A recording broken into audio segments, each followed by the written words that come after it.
details of a treaty between the British and the Chinese were completed this morning after years of fighting in Chinese territory. This treaty, signed in the Chinese city of Nanjing, was proposed by the British and, based on reports from our political analysts, is not a treaty that favors Chinese opinion. The war fought over the legality of the sale of British opium started with British claims that there was a trade imbalance between their foreign trade policy and the trade restrictions imposed by the Qing Dynasty.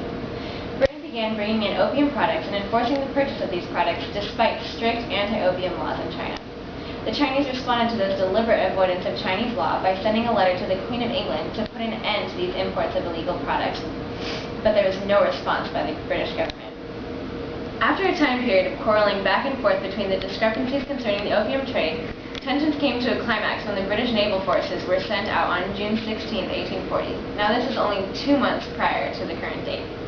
The British Navy arrived in Hong Kong and sailed northward to the mouth of the Bay River to press China with their trading demands. Neither side were able to come to an agreement, which resulted in the eruption of what is now being called the Opium War. The British defeated the Chinese forces, and that brings us to today, in which the Treaty of Nanjing has been signed.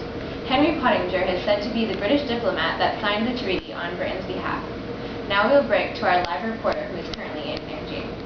Yes, I am here in the city of Nanjing, where order is beginning to be restored in what has literally been a 2-year war zone. The British Navy used state-of-the-art weapons, including steam-powered ships and cannons which have devastated Chinese coastal towns. The Chinese Navy was unable to repel the British blockade, and land troops were unsuccessful at defending posts in a stretch of almost 1,400 miles of coastal land. With the invasion of British troops into the cities, mass riots and looting have broken out as Chinese government officials and the army have seemingly deserted the population.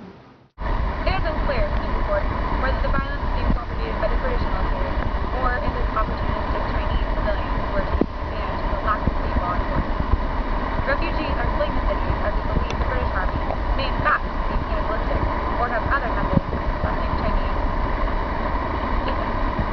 We are getting reports from further south that as the British Army is taking over towns, martial law is being enforced and the riots are slowly but surely being suppressed. It is hopeful that in the next week, as Britain assumes control of Nanjing and other port cities, that cooperation between the British and Chinese authorities will further violence. There is also growing unrest as the Chinese citizens realize that their government has agreed to terms they deem oppressive and beneath a sovereign state. That is here from Nanjing, Murica Wright. Back to you, Kirsten.